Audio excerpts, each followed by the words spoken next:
Hit Radio, l'essentiel de l'actualité.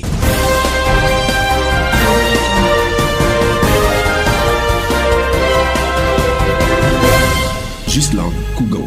Bienvenue au bulletin d'information sur ITFM 103 et l'ECAM, la production des cartes d'électeurs bloquées à quelques semaines des échéances électorales. Cette situation qui dure depuis plusieurs mois maintenant résulte du fait que la machine servant à cette production est en panne. Au cours d'un meeting réunissant le président du conseil électoral, le directeur général des élections et le personnel de l'ECAM opérant dans la région du centre, le chef de la division de l'informatique du fichier électoral et des statistiques de l'ECAM a livré les détails de cette situation. Le matériel électoral constitue une épineuse question au sein de l'organe en charge des élections.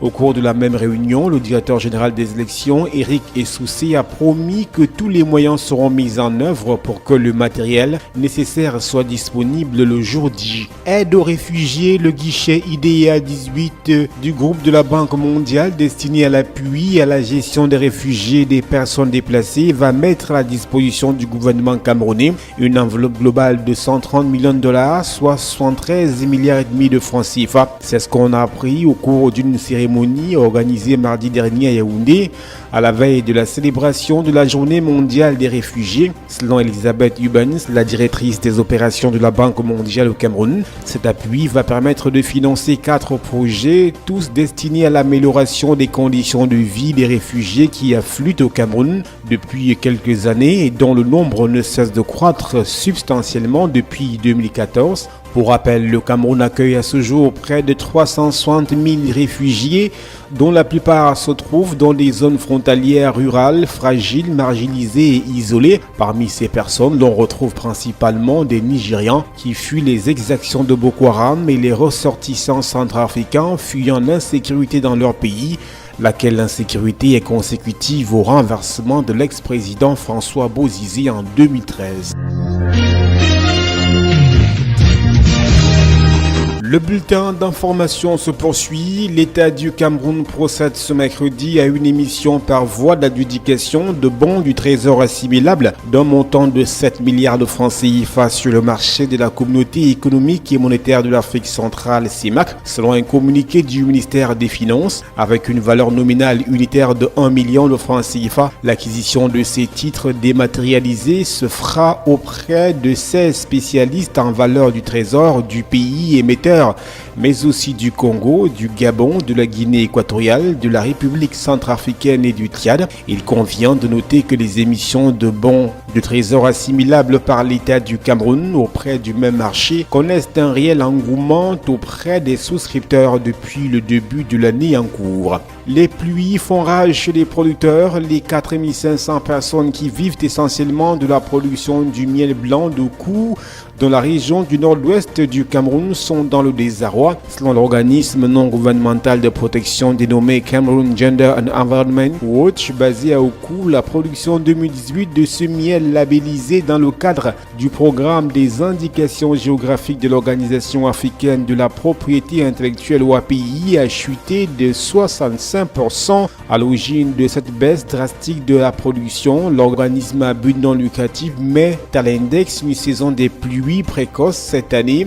En effet, les premières pluies sont arrivées alors que les arbres avaient commencé à fleurir, plombant non seulement le processus de floraison des fleurs, mais aussi privant les abeilles des fleurs à butiner. Pour rappel, selon Cameroon Gender and Environment Watch, le miel blanc de Kou, dont la labellisation en 2013 a induit une augmentation substantielle des revenus pour les producteurs, est généralement récolté entre le mois d'avril et la première semaine du mois de juin. Les campagnes de vaccination des bêtes reprennent dans l'extrême nord. Nous parlons santé. Le ministère camerounais de l'élevage, des pêches et des industries animales, avec le concours du CIR, vient de lancer une campagne de vaccination des bêtes dans la région de l'extrême nord du Cameroun. Après plusieurs mois d'interruption de ces activités de prévention des maladies animales du fait de l'insécurité créée par la secte islamiste nigériane Boko Haram. Au cours de cette campagne, il est prévu de vacciner et de fait parasiter environ 1 million de chèvres et de moutons dans 2 départements de l'extrême nord, région dont le secteur de l'élevage a été lessivé par Boko Haram.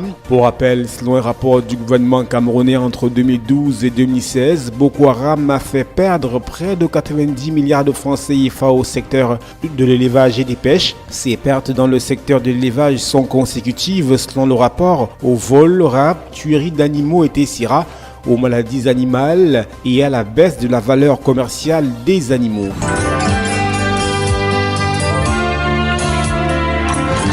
L'actualité internationale. Les États-Unis quittent le Conseil des droits de l'homme de l'ONU à Genève en Suisse. C'est un retrait de plus dans la longue liste des désengagements américains. L'annonce a été faite à Washington par le secrétaire d'État Mike Pompeo et l'ambassadrice à l'ONU Nikki Haley. Cet organe de l'ONU avait été créé en 2006 pour promouvoir les droits de l'homme dans le monde. Les Américains lui reprochent son biais à l'égard d'Israël. Nikki Haley était régulièrement monté au créneau pour dénoncer la partialité de ce conseil accusé de mener des politiques à géométrie variable. Cette annonce intervient au lendemain des critiques virulentes émises par le secrétaire général Antonio Guterres et son haut commissaire aux droits de l'homme qui se sont indignés du traitement réservé aux familles de migrants. Depuis quelques jours, l'administration Trump fait face à une très vive indignation. Elle est accusée de violer les droits de l'homme en séparant les migrants de leurs enfants. Au Mali, le ministre de la Défense confirme l'existence de fosses communes dans la région de Nantaka et Kobaba, près de Mopti. Tiena Koulibaly confirme l'implication de soldats maliens dans le drame qui se serait déroulé le 13 juin dernier dans le centre du pays. Une réaction qui intervient 48 heures à peine après la révélation de ces exactions. Le communiqué officiel diffusé mardi dernier constitue une reconnaissance rare d'exactions commises par des soldats maliens, même s'il n'apporte pas de précision sur les faits. Le chef d'état-major des armées s'est rendu sur les lieux pour diligenter les procédures réglementaires. Le ministre de la Défense a également demandé au procureur militaire d'ouvrir une enquête.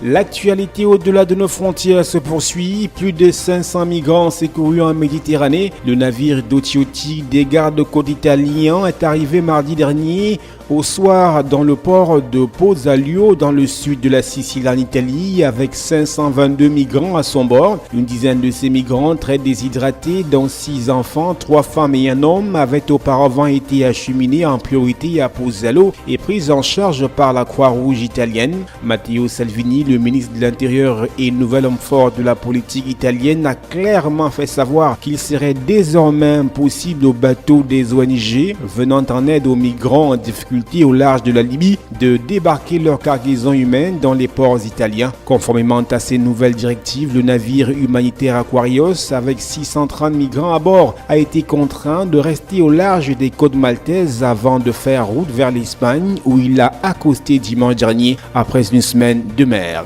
Et puis Soudan du Sud, lueur d'espoir, le président sud-soudanais Salva Kiir et son grand rival le chef rebelle Riek Machar se rencontrent ce mercredi à Addis Abeba en Éthiopie pour la première fois en 2 ans afin de tenter de ramener la paix dans leur pays ravagé par la guerre civile depuis 2013. Cette entrevue demeure toutefois incertaine au regard des nombreux rendez-vous manqués et vaines promesses qui ont émaillé les pourparlers de paix. Le conflit qui a éclaté en décembre 2013 a fait des dizaines de milliers de morts, près de 4 millions de déplacés et provoqué une crise humanitaire catastrophique. Mise sous pression par la communauté internationale, Salva Kiir et Riek Machar ont été invités à Addis Abeba par le nouveau premier ministre éthiopien Abiy Ahmed qui préside l'organisation régionale IGAD, autorité intergouvernementale pour le développement, laquelle œuvre depuis de longs mois pour l'instant en vain à réactiver le processus de paix. Le président soudanais Omar El-Béchi avait offert d'accueillir cette réunion, mais cette éventualité avait été rejetée par Riek Machar alors que le gouvernement sud-soudanais avait demandé que la rencontre ait lieu hors de la région, de préférence en Afrique du Sud. Fin de ce bulletin d'information. Merci de nous avoir suivis. Hit Radio.